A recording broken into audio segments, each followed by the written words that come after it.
अग्निहोत्रम 36वीं कक्षा। आप सबका स्वागत है। अग्निहोत्रम में जो विशेष अष्टाज्याहुति नाम से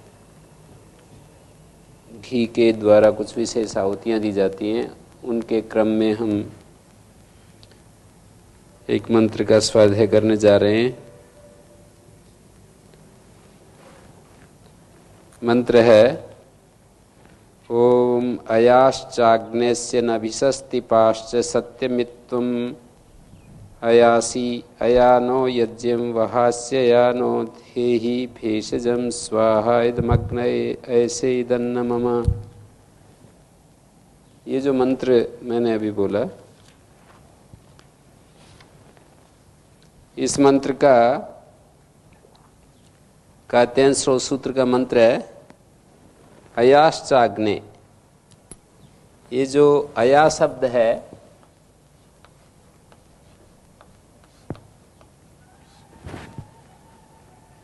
अग्निदेव को संबोधन करके कह रहे हैं, ज्योतिर्मय संकल्प शक्ति स्वरूप जो अग्निदेव है, त्वम अया असि, तुम सर्वव्यापक हो। इणगतो धातु से अया शब्द बनता है।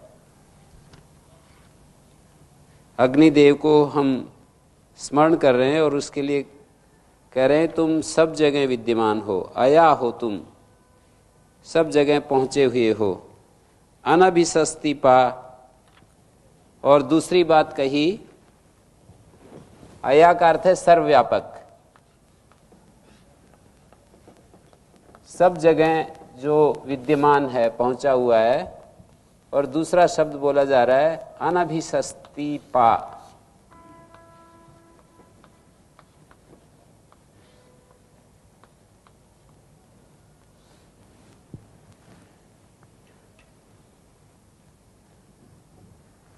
तो ये अनभिषस्ति क्या है? इसका अर्थ है न अभिशस्यते न अभिहिंस्यते अनभिषस्ति। अविनाशी सत्य को अनभिषस्ति कहते हैं, और उसकी जो रक्षा करने वाला अनभिषस्ति पा, अविनाशी सत्य का रक्षक। आप अविनाशी सत्य के रक्षक हो, अविनाशी सत्य के रक्षक हैं आप।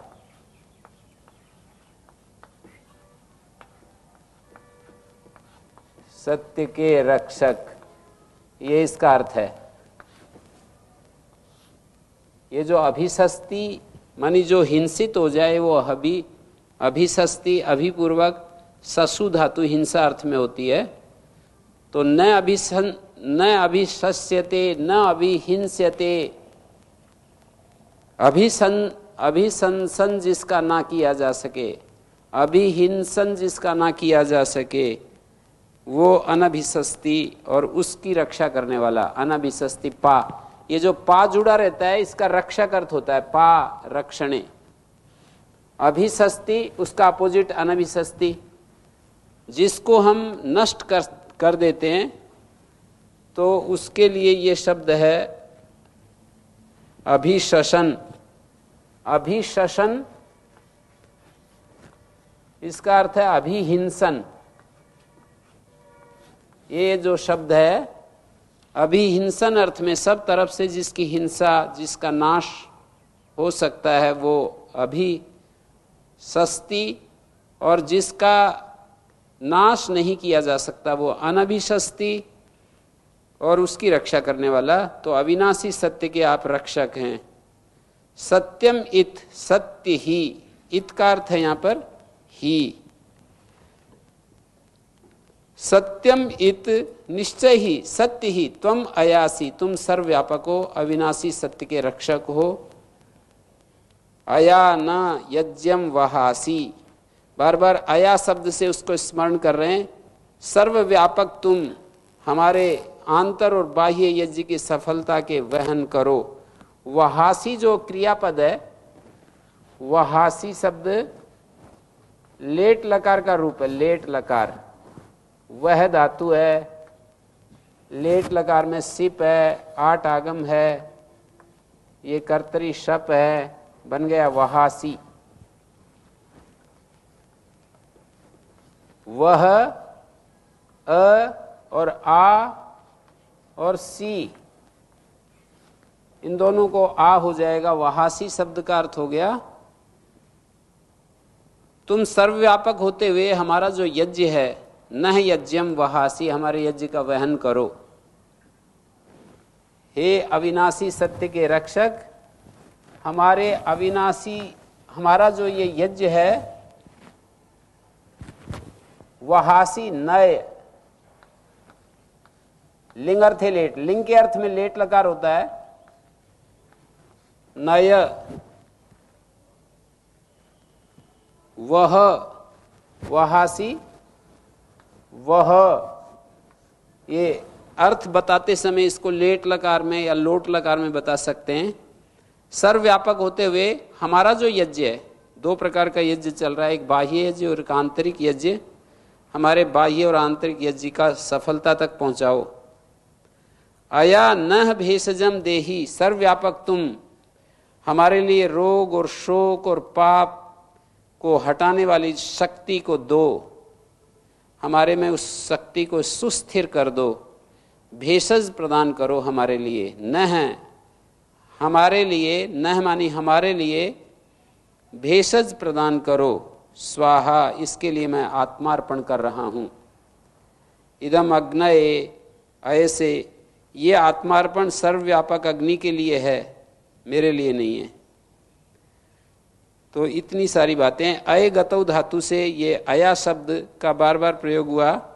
अयानो यज्ञम वहासी, अयाश्चाग्ने नविशस्ति पाश्च सत्यम त्वम अयासी। देखिए इस एक ही मंत्र में 4 बार अया शब्द का प्रयोग हुआ है। इसको पुनरुक्ति नहीं कहते, किसी बात को बल देने के लिए ऐसे बार बार कहना होता है। अयाश्चाग्ने अनाभिशस्ति पाश्च, इतनी एक बात होगी। हाँ जी, अयाह में अयगतो धातु से असुन प्रत्यय कर दिया, तो अयते इति या अया, सब जगह जो पहुंचा हुआ है उसको अया कहते हैं। अयस शब्द है, संबोधन में भी अयाह, संबोधन नहीं है अया शब्द। अग्ने संबोधन किया, अया असी, तुम अया हो, तुम सर्वव्यापक हो, और अनभिशस्ति पा हो। अग्निदेव को संबोधन करके कह रहे हैं कि तुम अनभिशस्ति पा हो, अविनाशी सत्य के रक्षक हो। और अगली बात कही, सत्यमित, सत्य ही निश्चय से, त्वम अयासी, तुम सर्वव्यापक हो। उसके सर्वव्यापकत्व को बार बार दोहराया जा रहा है। अयानो यज्ञम वहासी, तुम सर्वव्यापक होते हुए हमारे यज्ञ का वहन करो, हमारा जो आंतरिक यज्ञ है उसको सुसंपन्न करने में मदद करो। हमारा बाह्य यज्ञ, बाह्य यज्ञ है ये जो कुछ हम करते हैं, कोई कृषि यज्ञ कर रहा है, कोई व्यापार कर रहा है, कोई बच्चों को शिक्षा दे रहा है, कोई पुलिस विभाग में है, ये सारे जो हमारे जीवन के जो बाह्य क्रियाकलाप हैं सारे यज्ञ रूप हैं। तो हमारे बाह्य यज्ञ के भी आप, हमारा जो बाह्य यज्ञ है उसका भी वहन करो, और आंतरिक यज्ञ अपने को ज्ञान से, श्रद्धा से, प्रेम से, आनंद से, सुस्थिरता से, सहजता से अपने आप को हम स्थिर कर पा रहे हैं, तो उसके लिए कह रहे हैं कि आप हमारे इस यज्ञ को पूरा करने में मदद करो। जो आंतरिक यज्ञ है, हमारा जीवन का जो आंतरिक यज्ञ है वो ठीक से चले तो बाह्य यज्ञ भी ठीक चलता है। अंदर का जो यज्ञ है वो यदि सही चले तो उसी का फैलाव होता है बाह्य यज्ञ। हम अंदर से यदि सुस्थिर हो जाएं, अंदर से अथर्व हो जाएं, एक शब्द बोला जाता है अथर्व, अंदर से अकंपित हो जाएं, हम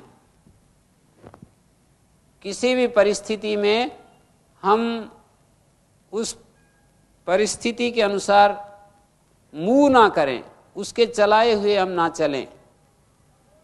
तो ये कितनी हमारे लिए सौभाग्य की बात होगी। तो वो प्रार्थना की जा रही, हे अग्निदेव, आप अया हैं, आप सर्वव्यापक हैं, और अनभिसस्तिपा हैं, अविनाशी जो सत्य है उसके आप रक्षक हैं और प्रशस्य हैं। अनभिसस्तिपा निघंटु में अनभिसस्ति जो शब्द है वो प्रशस्य नाम में भी पढ़ा है। अनभिसस्ति जो शब्द है वैदिक निघंटु कोश, वहां पर प्रशस्य अर्थ का वाचक है। प्रशस्य अनभिसस्तिपा का अर्थ हो जाएगा जो प्रशस्य है, जो प्रशंसनीय है, जो अच्छा है, उसकी रक्षा करते हो आप। जो शुभ है, मंगल है, तो मंगल की रक्षा करने वाले हैं, शुभ की रक्षा करने वाले हैं। और इससे आगे ये एक मंत्र जो है, उदुत्तमं वरुण पाशमस्मदवाधमं विमध्यमं श्रथाये अथावयमादित्य व्रते तवा नागसो अदितये श्याम स्वाहा इदं वरुणाय आदित्याय अदितये चैदन्नममा।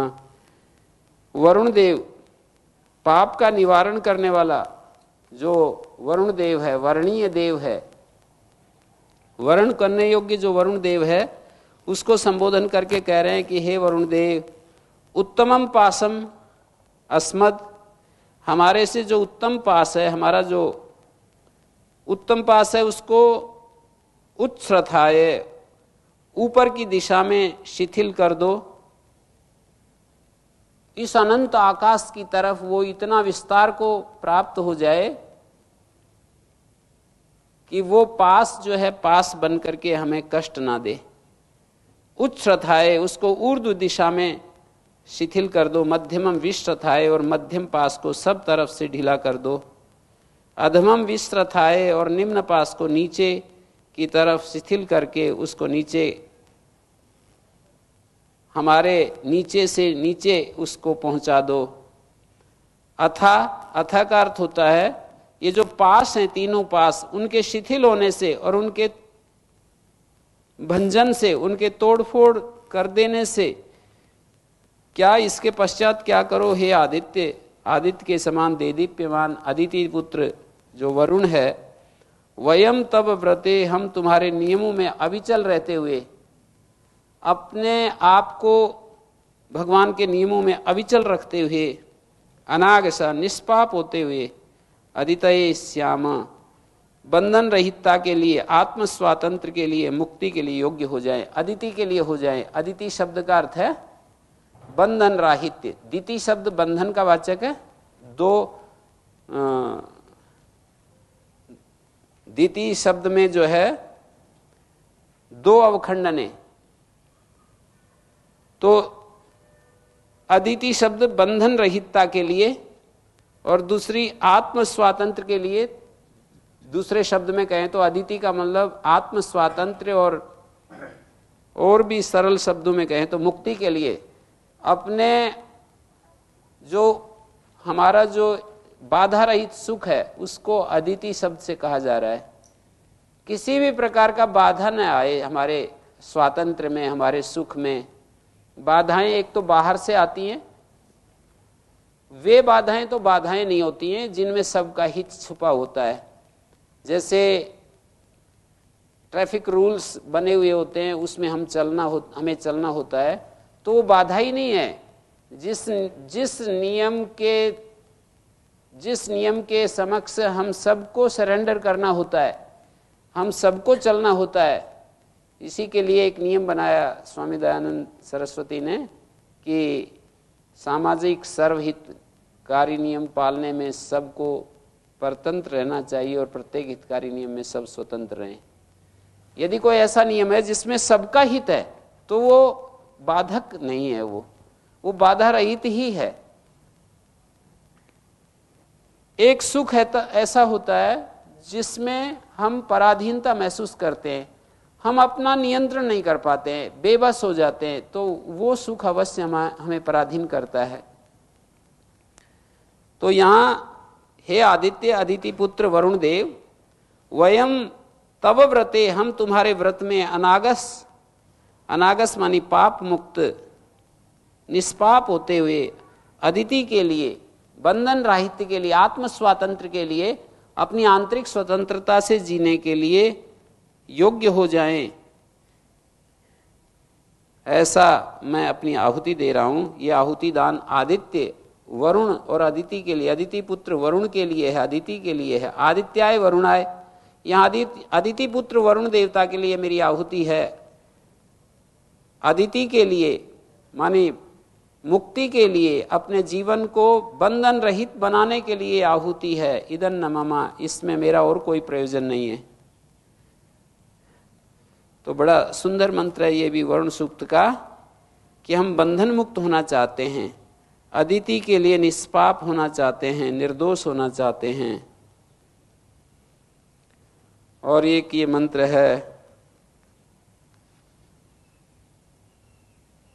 ओम भवतन्नः समनसो सचेत सावरेपसो मा यज्ञम हिंसिष्टम मा यज्ञपतिम जात वेदसौ शिवौ भवतम अद्य न स्वाहा इदम जात वेदोभ्यम इदं न मम।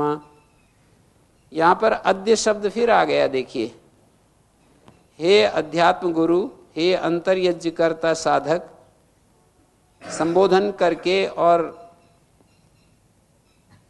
दो को संबोधन कर रहे हैं, अध्यात्म गुरु को और अंतर्यज्ञ करने वाला जो साधक है उसको। बाहर हमारा जो अध्यात्म गुरु होता है या भीतर भी जो गुरु बैठा है, और अंतर्यज्ञ का करने वाला जो साधक है।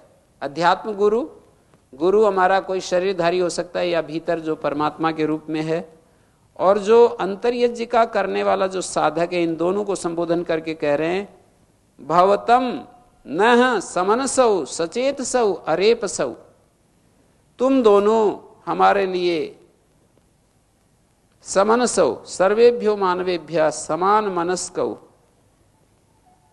तुम दोनों हमारे लिए, सभी मनुष्यों के लिए समान मन वाले हो जाओ। हमारे लिए, नह का अर्थ होता है हमारे लिए, समान मन वाले हो जाओ, बिना भेदभाव के हम सब का कल्याण करो। युवाम न समनसो, तुम दोनों हमारे लिए समनस्क हो जाओ। दोनों को होना, अध्यात्म गुरु और अंतर्यज्ञ करने वाला जो साधक है, उन दोनों को यहाँ पर कहा जा रहा है। यजमान पुरोहित भी हो सकते हैं, माता और पिता भी हो सकते हैं। ये जो द्विवचन में है, वो द्विवचन में कौन ग्रहण करें हम? तो एक तो अध्यात्म गुरु हो गए, एक अंतर्यज्ञ करता साधक हो गया, या माता पिता हो गए, या यजमान और पुरोहित हो गया। कोई भी यज्ञ करने वाला जो यजमान है और उसको मार्गदर्शन करने वाला जो पुरोहित होता है, उन दोनों को कहा जा रहा है कि तुम दोनों हमारे लिए, सभी मनुष्यों के लिए समान मन वाले हो जाओ। सचेत सौ, समान चित्त वाले, समान चैतन्य वाले हो जाओ। अरेप सौ, जिनके अंदर किसी प्रकार का पाप नहीं है, पाप से अलिप्त, पवित्र हो जाओ। रेप शब्द का उल्टा अरेपस शब्द है। रेप का अर्थ पाप होता है, अंग्रेजी में भी रेप शब्द पापवाचक ही है। तो नास्ति रेपः पापम ययो, जिनका थोड़ा सा भी पाप नहीं है, ऐसे पाप से जो लिप्त नहीं है, ऐसे पवित्र हो जाओ तुम दोनों। मा यज्ञम हिंसिष्टम, हमारा जो जीवन यज्ञ है या जो साधना यज्ञ है, उसकी हिंसा मत करो तुम दोनों। यज्ञपति मा हिंसिष्टम, और यज्ञपति की भी हिंसा मत करो। जात वेद सौ शिवो भवतम, और जात वेद शिव हो जाओ। देखिए, तीन बातें कही यहां पर, चार बातें, कुल मिलाकर चार बातें कही। पहली बात है, नह समनसौ सचेत सौ अरेप सौ, हमारे लिए तुम जो है सचेत सौ, समान चैतन्य वाले, सचेत सौ,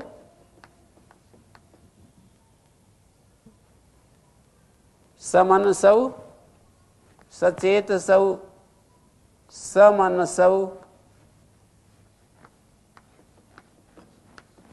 अरेप सौ। जिन दो को हम कह रहे हैं, भवतन न समनसौ सचेत सो अरेप सो, द्विवचनांत पद हैं तीनों। समान मन वाले हो जाओ, समान चैतन्य वाले हो जाओ, सचेतस हो जाओ। समान चित्त वाले हो जाओ या समान चैतन्य युक्त हो जाओ, अरेप सो, और पाप से अलिप्त हो जाओ। यज्ञम माहिन सिस्टम, द्विवचन है, हमारे यज्ञ की हिंसा मत करो। यज्ञम माहिन सिस्टम, हमारे यज्ञ को सफल करो, हिंसा मत करो। ये एक बात, ये दूसरी बात, ये तीसरी बात। माँ यज्ञपतिम, यज्ञपति की भी हिंसा मत करो। यज्ञ करने वाला, यज्ञ का जो स्वामी है, यजमान, यज्ञ माँ हिंसिष्टम, माँ यज्ञपतिम, यज्ञपति की हिंसा मत करो।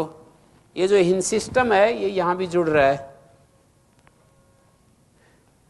और जात, चौथी बात है जात वेद सौ शिवो भवतम अद्य न, शिवो भवतम,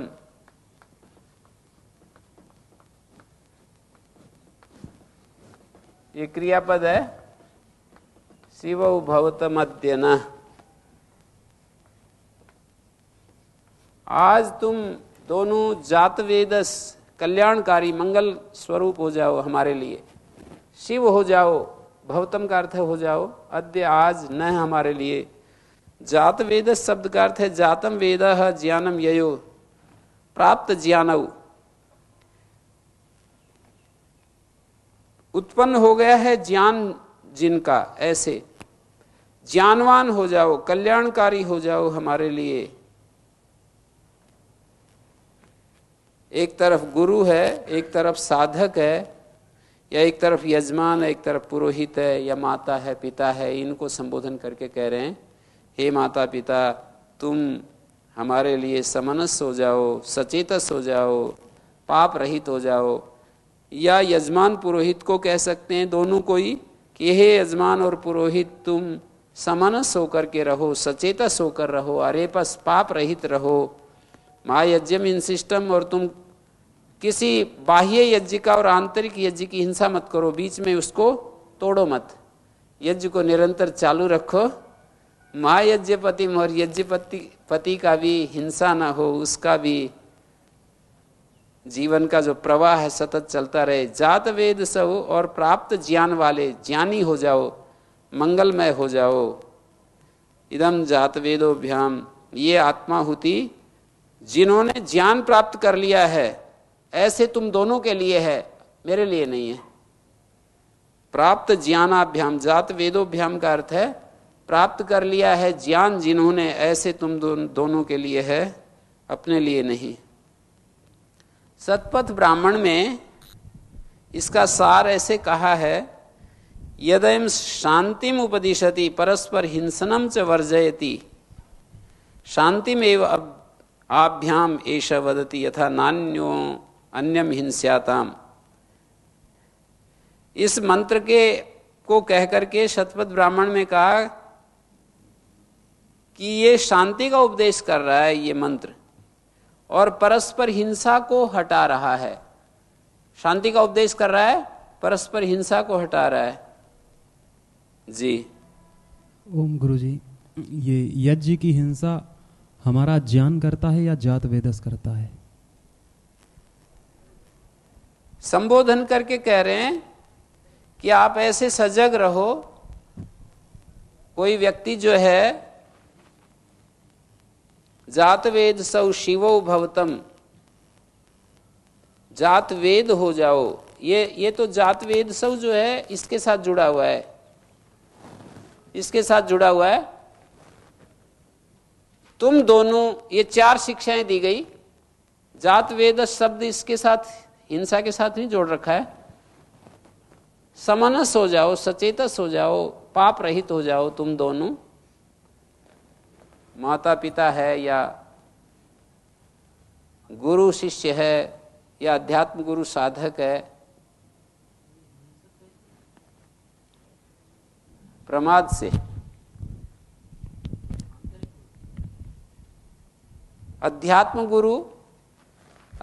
गुरु तो फिर जब कहेंगे तो कोई भी एक मनुष्य गुरु के रूप में ही देख रहे हैं। तो अरेपस सचेत समनस होकर के रहो तुम दोनों, या पति पत्नी भी हो सकता है, माता पिता भी हो सकते हैं। वो प्रमाद से ये सब चीजें आती हैं। यज्ञम मा हिंसिष्टम, हमारा जो यज्ञ चल रहा है इसकी हिंसा मत करो। 2 से तीसरा प्रार्थना कर रहा है, 2 व्यक्ति हैं, उनसे तीसरा व्यक्ति प्रार्थना कर रहा है कि हमारा जो यज्ञ है ये चलता रहे, तुम हमारे लिए ऐसे सहयोगी बनो कि हमारा ये यज्ञ निरंतर चलता रहे। यज्ञपति की भी हिंसा ना हो, यज्ञपति भी नष्ट ना हो, ऐसा कुछ कृपा करो तुम 2। और जात वेद शिवौ, तुम ज्ञानी बन करके और कल्याणकारी हो करके हमारे बीच में रहो। मानी 2 को तीसरा 2 है, 2 के सामने तीसरी पार्टी निवेदन कर रही है कि आप ऐसे ऐसे रहो, आप हमारे लिए सावधान होकर के रहो। तो कौन है वे जिनको हम 2 प्रार्थना कर रहे हैं? वो 2 मैंने बतलाया, कई हो सकते हैं। जैसे घर में जो है कोई बालक अपने माता पिता से ये कह सकता है, बालक की तरफ से माँ बाप को ऐसा कहा जा सकता है, कह सकता है वो, क्योंकि माँ बाप भी कभी कभी विचलित हो जाते हैं।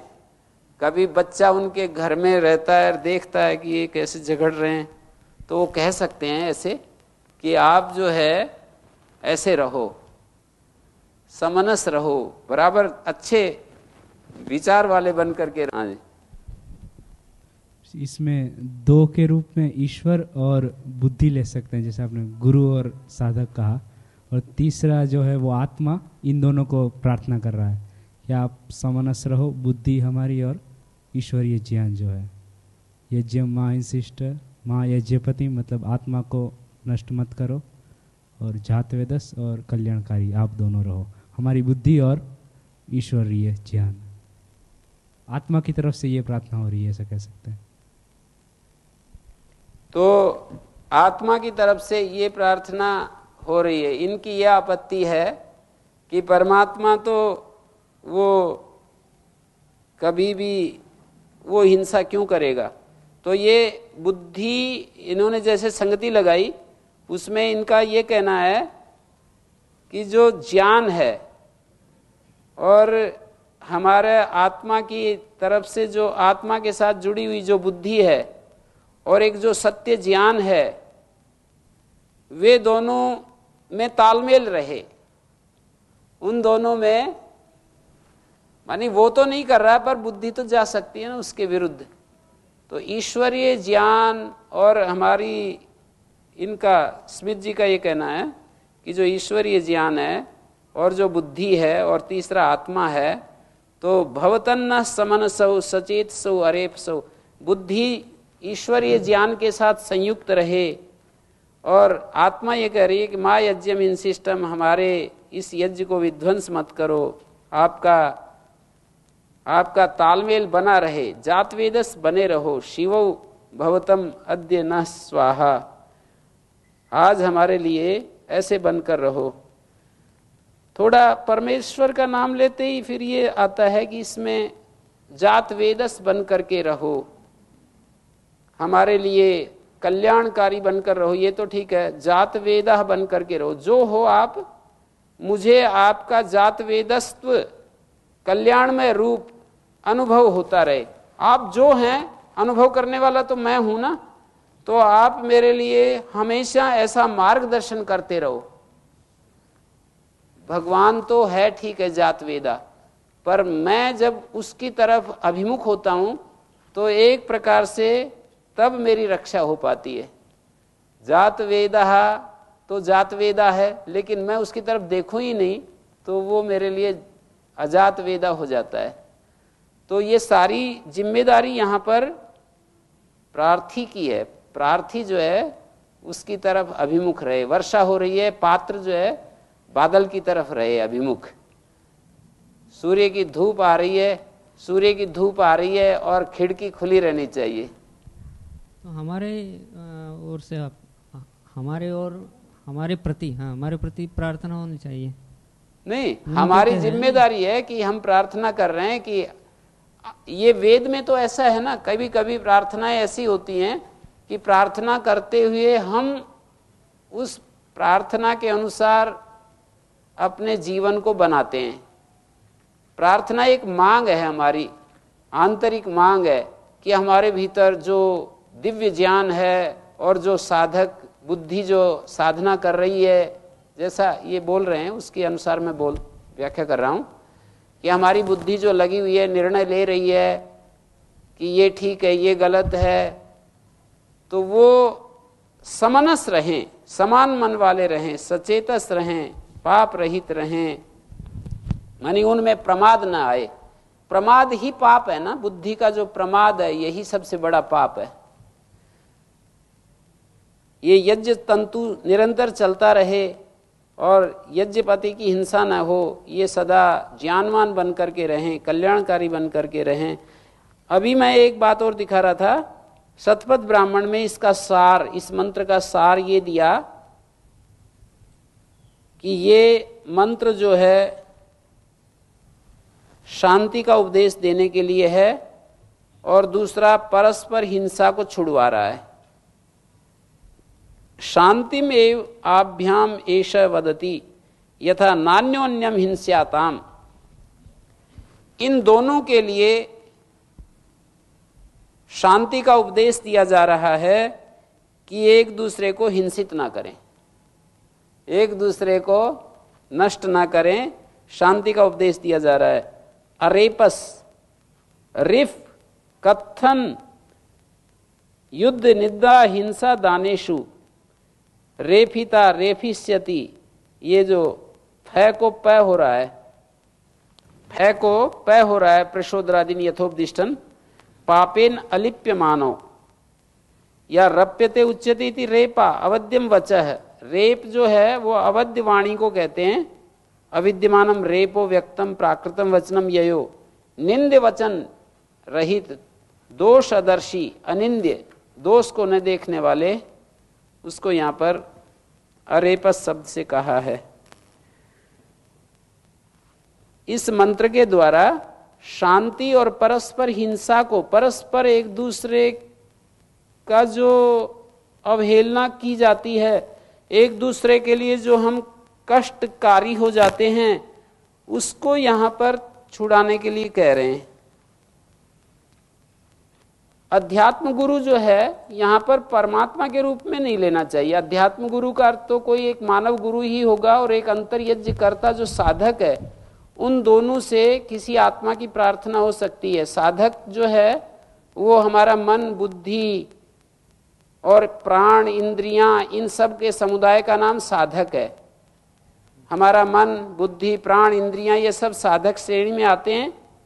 और जो ये आत्मा है ये कह रही है कि हे अध्यात्म गुरु और हे साधक, तुम दोनों हम समष्टि के लिए, समष्टि की ओर से प्रार्थना। न जो है यहां पर, जो ये न है, ये देखिए न है, तो हम सबके लिए हे अध्यात्म गुरु और हे अंतर्यज्ञ कर्ता साधक, तुम दोनों हम सब के लिए, सब मनुष्यों के लिए यहां पर प्रार्थना की जा रही है। हम सब मनुष्यों के लिए समनस हो, तालमेल में रहो, सचेतस रहो, पाप रहित रहो। जो मार्गदर्शक हैं ब्राह्मण और जो साधना करने वाले, उनके पीछे चलने वाले जो साधक, वे दोनों सब मनुष्यों के लिए ठीक रास्ते पर रहें, ऐसी प्रार्थना की जा रही है। मार्गदर्शक भी ठीक रहे और जो उनके निर्देश में चलने वाले जो अनुयायी हैं वो भी ठीक रहें। और उनकी विशेषताएं बतलाई कि वे सचेत रहें, समान मन वाले रहें। कौन? उधर गुरु और उधर ये उनके शिष्य, दोनों पाप रहित रहें, दोनों प्रमाद रहित रहें। अरेपस प्रमाद रहित रहें। यज्ञम मा हिंस, इस सृष्टि यज्ञ का हिंसा न करें। ये दोनों मार्गदर्शक और शिष्य दोनों, ये जो है, ये जो सृष्टि यज्ञ चल रहा है इसकी हिंसा न करें। माँ यज्ञपतिम, और इस यज्ञ का जो एक अपने आप को जो स्वामी समझ रहे हैं, माने उत्तरदायित्व अपना ले रहे हैं, जो यज्ञ का जो दायित्व जिन्होंने स्वीकार किया वो यज्ञपति हो गया। तो यज्ञपति को नष्ट मत करो। ये दोनों व्यक्ति, जो अध्यात्म गुरु है और जो शिष्य है, और जात वेद सौ शिवो भवतम, अध्यात्म गुरु और शिष्य दोनों जो है जब जात वेदश होंगे, शिव बन करके जिएंगे, तब ये सारा अच्छा रहेगा, सृष्टि अच्छी रहेगी। तो इन के साथ फिर ये 3 बार उच्चारण करके पर ब्रह्म को आत्मसमर्पण किया जाता है। ओम सर्वम वै पूर्णम स्वाहा। हाँ जी, इस मंत्र में तो ये जात वेदोभ्याम द्विवचन से कह देने जी। पिछले मंत्र में वो वरुण, क्या अदिति और आदित्य, ये 3 एक वचन में ले लिया। वहां पर जो है आदित्याय, इदम वरुणाय आदित्याय अदितये च, जो अदिति पुत्र वरुण है उसको विशेषण के रूप में रख करके बोला गया। और तीसरा अदिति के लिए ऐसे कहा, आदित्याय वरुणाय अदितये च स्वाहा। ये इदम वरुणाय आदित्याय अदितये च 2 हैं ये, एक तो आदित्याय वरुणाय, एक अदितये च दूसरा है। आदित्याय यहां पर विशेषण के रूप में प्रयुक्त हो रहा है वरुणाय का, वरुण के लिए जो कि अदिति पुत्र है। अदिति पुत्र आदित्य कहा जाता है, वो कौन है? वरुण है। तो वरुणाय आदित्याय और अदितये च इदन्नममा, अदिति के लिए हम, अदिति का अर्थ है निर्दोषता के लिए, आत्म स्वातंत्र के लिए, बंधन रहितता के लिए हम ये आहुति दे रहे हैं। यज्ञ के इन मंत्रों को हमने बोला, आखिरी में 3 आहुतियां देते हैं हम। 3 बार उच्चारित किया हुआ मंत्र हमारे शारीरिक, मानसिक, आध्यात्मिक पूर्णता की प्राप्ति के लिए या वैयक्तिक, राष्ट्रीय और वैश्व पूर्णता की प्राप्ति के लिए प्रेरणा देता है। और एक होता है अग्निहोत्र, इसके बाद एक किया जाता है भूत यज्ञ, पितृयज्ञ। अग्निहोत्र के बाद पितृयज्ञ किया जाता है, मानी जीते हुए माता पिता, गुरु, उपाध्याय, आचार्य जो हैं और अन्य जो मान्य जन हैं, उनकी यथावत सेवा पितृयज्ञ कहलाती है। अग्निहोत्र के पश्चात जो अगला यज्ञ है, जीते हुए माता पिता, गुरु, उपाध्याय, आचार्य या अन्य जो माननीय पुरुष हैं, सम्माननीय पुरुष हैं, उनकी सेवा। और भूत यज्ञ होता है बलि वैश्व देव यज्ञ। उसमें कुछ मंत्र बोले जाते हैं, अग्नये स्वाहा, ओम सोमाय स्वाहा, अग्नि सोमाभ्याम स्वाहा, ओम विश्वेभ्यो देवेभ्य स्वाहा, ओम धन्वंतरे स्वाहा। ये कुछ मंत्र बोल करके आहुति दी जाती है। तो अग्नये स्वाग्नि देवता के लिए, सोम देवता के लिए, अग्नि सोम देवता के लिए, और विश्वेभ्य देवेभ्य, ओम परमेश्वर की जो सकल दिव्य शक्तियां हैं सभी के लिए हम आत्माहुति दे रहे हैं। धन्वंतरे स्वाहा, ओम वाच्य जो जन्म मृत्यु जरा व्याधि का नाश करने वाली, जो सबसे दुखों से तारण करने वाली, जो परम देव के रूप में जो शक्ति मौजूद है, उसको धन्वंतरी कहते। धन्वंतरी शब्द से चतुर्थी में धन्वंतरे, धन्व का अर्थ होता है धवी धातु विध्वंसन अर्थ में। धन्वंतरी जो है विष्णु का अवतार माना जाता है, मानी वो जिसने जरा, जन्म, मृत्यु, व्याधि इन सब का विध्वंसन कर रहा है, ऐसा तारक शक्ति को धन्वंतरी कह रहे हैं। उसके लिए हम आत्माहुति दे रहे हैं, धन्वंतरी। धन्वती तारयति इति धन्व, धन्वंतरी। धन्व का धर्म मानी विध्वंस, विध्वंस से बचाने वाला। मृत्यु जरा व्याधि के रूप में जो विध्वंस हो रहा है उससे बचाने वाला। और एक आहुति दी जाती है कुवही स्वाहा। ये भूत आहुतियां हैं, 10 आहुति देते हैं। तो ओम अग्नये स्वाहा, ओम अग्नये स्वाहा, मैं ऐसे लिख रहा हूं। ये जो ओम है ये ब्राह्मी लिपि का ओम है। ये जो ओम है जो लिखा है ये देवनागरी लिपि का ओम है। ओम अग्नये स्वाहा,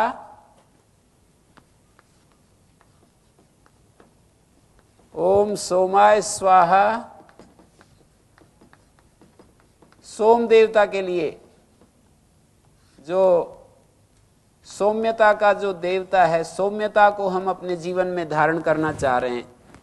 और ज्योतिर्मय संकल्प के लिए एक आहुति है। सोम के लिए, अग्नि सोम दोनों के लिए एक आहुति है।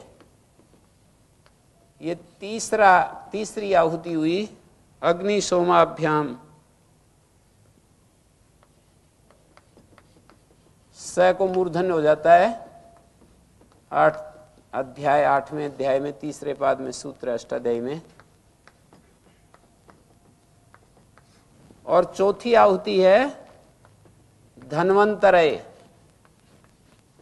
धन्वंतरय, तरी शब्द का चतुर्थी में धन्वंतरय। धन्वंतरी जन्म मृत्यु जरा व्याधि का विध्वंसक जो तारक देव है उसके लिए। और ये अगली आहुति है कुवही। कुवही का अर्थ है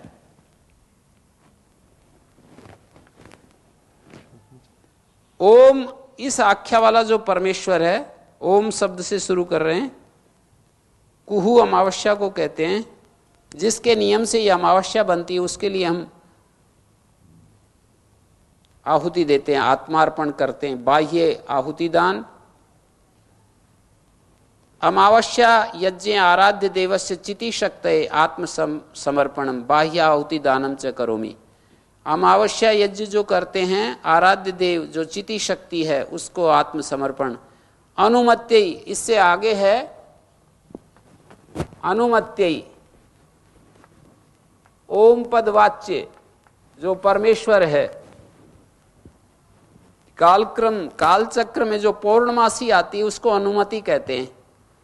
तो अनुमति स्वरूप जो ईश्वर शक्ति है, पूर्णमासेष्टि के द्वारा जो हम उसका अनुकूलता प्राप्त करते हैं उसके लिए हम आहुति देते हैं, अनुमत्यई। और अगली आहुति है प्रजापति के लिए। ओम प्रजापतये, प्रजापतये। प्रजाओं का स्वामी जो परमेश्वर है उसके लिए हम स्वाहा कहते हैं, आत्मा अर्पण करते हैं। और इससे अगली आहुति है द्यावा पृथ्वीभ्याम स्वाहा। द्युलोक और पृथ्वीलोक के लिए पृथ्वीभ्याम, द्युलोक पृथ्वी के लिए। और अंतिम आहुति है स्विष्ट कृते। स्विष्ट कृत जो है वो अग्नि है, जो यज्ञानुष्ठान है। सुसम्यक इष्टम यज्ञानुष्ठानम स्विष्टम। स्विष्टम करोति, यज्ञ को जो निष्पन्न करता है वो स्विष्ट कृत अग्नि है। परमात्मा स्वरूप जो स्विष्ट कृत अग्नि है उसके लिए हम आहुति देते हैं। तो इन मंत्रों से बलि वैश्वदेव यज्ञ करते हैं, भूत यज्ञ कहते हैं इसको। अर्थात सृष्टि के सभी प्राणियों के प्रति सहृदय होकर के जीना, ये भूत यज्ञ है। विश्वेभ्य देवेभ्य, हाँ एक मंत्र है यहाँ पर, विश्वेभ्य देवेभ्य। 10 मंत्र हो जाते हैं फिर, 1 2 3 4 5 6 7 8 9। हाँ यहाँ पर विश्वेभ्य देवेभ्य स्वाहा। समस्त दिव्य शक्तियों के लिए, परमेश्वर की जो समस्त दिव्य शक्तियां हैं उनके लिए ये भूत यज्ञ है, पितृयज्ञ, और एक है अतिथि यज्ञ। अतिथि यज्ञ का अर्थ होता है कि हमारे जो विद्वान लोग हमारे घर पर आते हैं तो उनकी सेवा करना और उनसे सीखना, अपने जीवन के अनुभव, अपने जीवन को अच्छा बनाने के लिए उनसे मार्गदर्शन लेना। ये अतिथि यज्ञ के दो भाग हैं। मानी केवल उनको भोजन करा दिया, उनको कोई वस्तु आवश्यकता है वो दे दिया और उनसे कुछ लेना देना नहीं इसके आगे, या सांसारिक बातें करने लग गए, ये कैसा कुछ दुनिया की बातें करने लग जाते हैं, व्यर्थ की बातें, तो फिर वो अतिथि यज्ञ नहीं होता है। केवल जीवन संबंधी बातें करें, मार्गदर्शन लें अपने जीवन का, तब वो अतिथि यज्ञ होता है।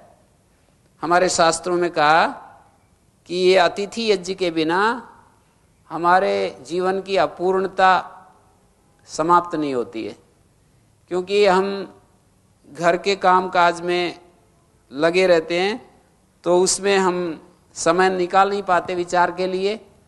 तो अनुभवी लोगों से हम उनके अनुभव लेकर के अपने जीवन की न्यूनताओं को पूरा कर सकते हैं, और उसमें बड़े प्रसन्नता, जैसे कि कोई उत्सव होता है वैसा अनुभव करें।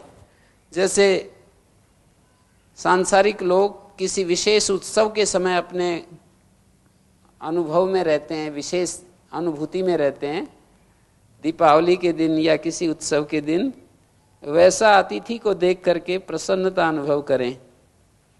और भोजन करते समय जब हम मंत्र बोलते हैं, अन्नपते अन्नस्य नो देह्यनमीवस्य सुष्मिणा प्रप्रदातारम तारिशूर्जन्नो देहि द्विपदे चतुष्पदे, तो हम एक कृतज्ञता के भाव में कि हे अन्नपते, अन्न के स्वामी परमेश्वर, आपके लिए कृतज्ञता है, किसान के लिए कृतज्ञता है, सूर्य जल अग्नि वायु देवता के लिए कृतज्ञता है, बादलों के लिए कृतज्ञता है, नदियों के लिए कृतज्ञता है, पर्वतों के लिए कृतज्ञता है, वनस्पति जो ये चारों तरफ हरियाली है इसके लिए कृतज्ञता, गायों के लिए कृतज्ञता। ऐसे यदि इस भाव के साथ रोजाना हम भोजन ग्रहण करें, भोजन बनाने वालों के प्रति कृतज्ञता, मेरे पास जो थाली में भोजन आया इसमें जिन जिन लोगों का भी हिस्सा पड़ा हुआ है, जिन लोगों ने भी इसमें सहयोग दिया है, उन सब के लिए कृतज्ञता, उन सब का धन्यवाद। और सृष्टि नियम जो मेरे शरीर के अंदर काम कर रहे हैं, अलग अलग जो शरीर के जो अवयव हैं, जैसे किडनी अपना काम कर रही है, लीवर अपना काम कर रहा है, हार्ट अपना काम कर रहा है, एक एक नस नाड़ी में तरह तरह से बहुत सारी क्रियाएं हो रही हैं, ग्लूकोज का दहन हो रहा है, मेरा अस्तित्व जीवित है, उस सब को भी स्मरण करके जो सृष्टि नियम मुझे थामे हुए हैं, जो इस यज्ञ चक्र को चला रहे हैं, उन सब के लिए कृतज्ञता।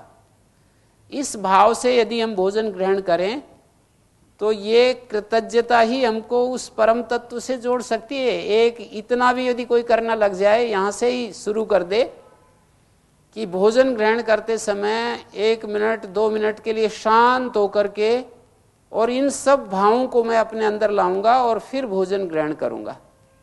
आप करके देखें ऐसा, भोजन से पहले शांत हो जाएं, और ये जितना भी मैंने आपके सामने जो धन्यवाद देने के लिए जो विषय रखे, भोजन थाली में आता है तो उसमें सब्जी होती है, चावल होता है, रोटी होती है, दूध होता है, कितनी आहुतियां लगी हैं ये इस भोजन को हमारे तक पहुंचने में, कितना श्रम लगा है, कितना पसीना बहा है। आप देखिए थोड़ा सा कल्पना करके, गायों ने जो है अपना परिश्रम, अपना जो अंशदान हमको दिया, और कभी कभी हमारे पास जो भोजन आता है तो उसमें जो है कुछ ज़्यादा कम भी हो सकता है। जैसे गायों को दूहते समय हो सकता है दूहने वाले ने दूध ज़्यादा ले लिया हो और बछड़े की हिंसा हो गई हो, तो उस समय क्षमा याचना, कम से कम हमारा दिल तो वैसा बने। और शिष्टकृत और क्या है, यही तो शिष्टकृत है।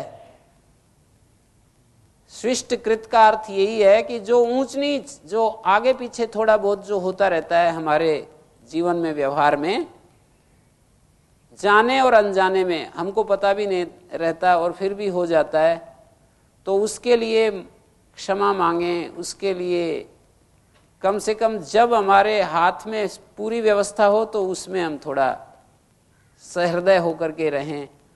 तो इन सब इस तरह से जब हम अपने जीवन को जीते हैं तो ये जो हमारा भोजन ग्रहण करना है वो भी एक यज्ञ बन जाता है। हम प्राण अग्नि हमारे उदर में जल रही है और उसमें हम एक प्रकार से आहुति दे रहे हैं, उससे हमारा ये शरीर स्थिर होता है।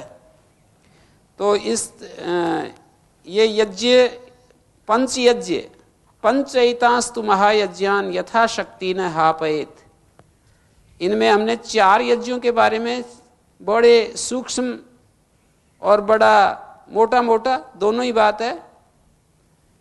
यदि देखें तो बहुत सूक्ष्म विवेचन भी है ये, और संकेत रूप में हमने इसको चर्चा का विषय बनाया। इसमें जो संध्या के मंत्र होते हैं उनको भी हम ले सकते हैं। हम यहाँ पर अलग अलग देवताओं को स्मरण करते हैं और आह्वान करते हैं उन देवताओं का कि वे हमारे जीवन को हैंडल करें, हमारे जीवन को चलाएं, हमारे जीवन को अच्छा बनाएं। वैदिक संध्या जिसको हम कहते हैं, संध्या का अर्थ ध्यान होता है, ध्यान। ये ब्रह्म यज्ञ के नाम से कहा जाता है। अपना अंतर्मुख होकर के अपने जीवन को, अपना जो मन बुद्धि प्राण जो काम कर रहे हैं उसकी दिशा को मोड़ करके अपने भीतर की तरफ ले जाना। मनुष्य सामान्यतः बहुत ही बाहर के चीजों में जीता है। मनुष्य का जो जीवन है वो बहुत ही बाह्य परिधि में जीता है। तो केंद्र की तरफ जो प्रस्थान करना है इसी का नाम संध्या है। परिधि से केंद्र की तरफ जाने का नाम संध्या है। परिधि मानी मन बुद्धि इंद्रियां प्राण शरीर, ये परिधि है। केंद्र मानी इनसे अतीत जो आत्मा कहते हैं उसको केंद्र कहते हैं। तो हम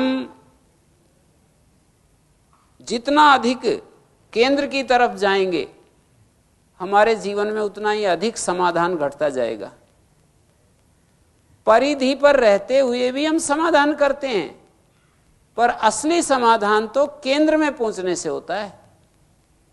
ये जो विचार के द्वारा समाधान करते हैं वो परिधि में ही रहते हुए समाधान है, केंद्र में नहीं पहुंचे। परिधि पर ही समाधान है कि मुझे ऐसे करना चाहिए। बुद्धि का जो हम प्रयोग करके जो सत्य और असत्य का निर्णय करते हैं, अच्छे बुरे को देखते हैं, वो परिधि में रहते हुए, चाहे कितनी भी अच्छी से अच्छी पुस्तक है क्यों ना वो ईश्वरीय वाणी है, उस वाणी को हम बुद्धि से जब विचार करते हैं तो वो परिधि पर रहते हुए ही समाधान खोज रहे हैं।